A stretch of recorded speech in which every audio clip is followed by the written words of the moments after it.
The Daily Brad Devotions. Today's reflection with Pastor Jeff Eliscopides.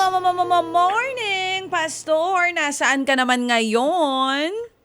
Good morning, Cha. Good morning. Medyo lang, dali lang nandito lang tayo ngayon sa labas ng bahay. Walang internet sige. Walang problema, Pastor. Ang mahalaga ay nandiyan pa rin ang boses mo at maibigay natin yung magandang balita para sa mga kapatid natin na kanina pa nag-aabang. Anong magandang balita natin ngayong araw ng Miyerkules? Oo nga, alam mo naman, ang salita ng Diyos ay naririnig naman. Yan ang pinakamahalaga. Alam mo, sabi din siya sa Biblia, faith comes from hearing and hearing the word of God. So kahit po wala tayong video. Ika nga, yung salita ng Diyos na narinig ang mas mahalaga. Yan. Amen. Pinag-uusapan po natin yung taong pinagpala, yung taong blessed.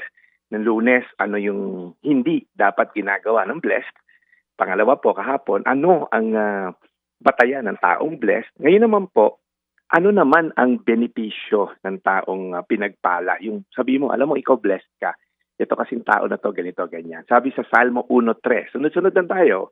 Salmo 1:1 ng Lunes, 1:2 kahapon, ngayon 1:3. Sabi rito, ang katulad niya ay isang punong kahoy na itinanim sa tabi ng sapa na namumunga sa dakdang panahon at hindi nalalanta ang mga dahon.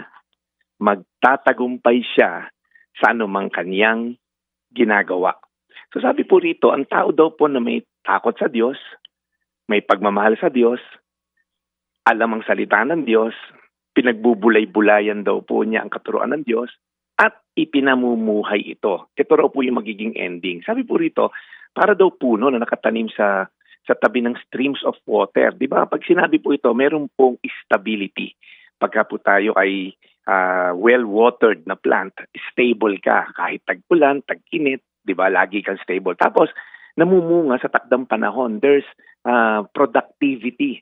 So, nagiging productive po tayo na individual dahil ikaw ay nagpa-flourish, namumunga marriage mo, namumunga ka as a single person, namumunga ka as estudyante. Ibig sabihin, hindi ka tuyot. Kayong pangatlo, sabi, hindi nalalantang kanya mga dahon. There's longevity. Parang lagi kang fresh, parang si Chacha. There's longevity. Ibig sabihin po, umahabang ating buhay. Quantity speaking, mahaba ang buhay. And then, ang ganda po ng ending, magtatagumpay siya sa anumang kanyang ginagawa. There's prosperity. So pag tinignan niyo po, hindi lang po stability, hindi lang productivity, hindi lang longevity, meron pong prosperity. Ano po ibig sabihin? Hindi lang pera-pera yan. You can be prosperous kahit po hindi ka ganun karaming pera. Ang ibig sabihin po na to, ano man ang ginagawa mo, whether sa marriage mo, sa negosyo, bilang mag-aaral, bilang politiko, bilang commentator, bilang pastor, magtatagumpay daw po tayo at tayo daw po yung magagamit ng Diyos according to His purpose. Again po, ang batayan po ng tagumpay is yung bang ginagawa mo nakakapagluwalhati sa Diyos. Yun po yung tunay na tagumpay. Kaya po, may makikita ka minsan, grabe, napaka-successful. Pero hindi naman nagagamit sa kaluwalhatian ng Diyos. Baka hindi po yun yung batayan ng Biblia. Again po, marami pong nagsasabi, successful akong tao. Ito po ang batayan ng isang successful na tao. Para siyang punong kahoy, Salmo 1:3, katulad ng isang punong kahoy na tinanim sa tabi ng sapa, na namumunga sa takdang panahon, hindi nalalanta ang mga dahon, magtatagumpay siya sa anumang kanyang ginagawa. Yan po ang dalangin ko sa ating lahat na tayo maging successful sa mata ng Diyos, hindi lamang sa mata ng tao. Lord, maraming mong salamat sa inyong kabutihan. Ang tunay nga, Panginoon, ang taong sumusunod sa iyo ay pinagpapala mo because there's blessing in obedience. Kaya Panginoon, sa mga pagkakataon na kami ay luliliko ng landas, tulungan niyo lang kami pabalik sa landas mo upang kami ay mamunga tulad ng punong kahoy na laging well-watered, namumunga sa takdang panahon. Okay, Lord, saka Lord, yung dahon namin hindi nalalanta. Pag nakita kami ng tao, bakit parang may peace ka? Bakit parang ang saya mo? At lastly, Lord, kami magtatagumpay sa anumang aming ginagawa. Salamat, Lord, at nakikinig ngayon. Gayong matagumpay ang kanilang buhay sa pangalan ni Jesus. Amen. Amen. Mahal na Panginoon, maraming salamat po muli sa magandang balita at mensahe na amin napakinggan mula po kay Brad Jeff Eliscopides today. Lord, salamat po muli kay Brad. Alagaan niyo po siya lagi. Lord, bless His mission. Ito pong mensaheng ito ay napakalaking bagay po sa aming lahat para po kami matuto sa tamang landas na aming pong tatahakin at tinatahak. At Lord, patawad po sa napakarami namin mga pagkakamali. Salamat Panginoon sa aral na ito today. At kami po, Panginoon, ay muli nagpapasalamat sa mga tulad po ng aming mga nakakapanayam, sila Lorna, sila Aling Anita, na sa gitna po ng hirap ng buhay ay hindi pa rin po kumakalas sa pananampalataya po sa inyo. In Jesus' name we pray. Amen. Amen. Amen. Salamat Brad Jeff. Ganda ng aral mo today.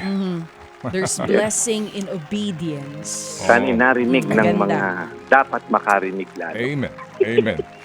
Amen. Na hindi mo nga nasusukat ang kasiyahan at tagumpay sa mundo sa pamamagitan ng dami ng iyong ari-arian at material na bagay. Amen. Amen. So Brad Jeff, nasa bahay ka ngayon? O Brad, yung main circuit breaker namin yung nakadirekta sa Meralco. Nag-overheat kagabi at sumabog. Kaya ngayon pala ako nakatawag ng electrician. Yung pinaka-circuit breaker na nakadirect sa Meralco, yun ang Okay. So sa kumbaga local problem sa bahay nyo? local lang. Kaamin Okay. lang ang walang kuryente. So wala rin tayong internet pag ganun, Brad. Oo. O sige, Alam mo so naman ang telco natin.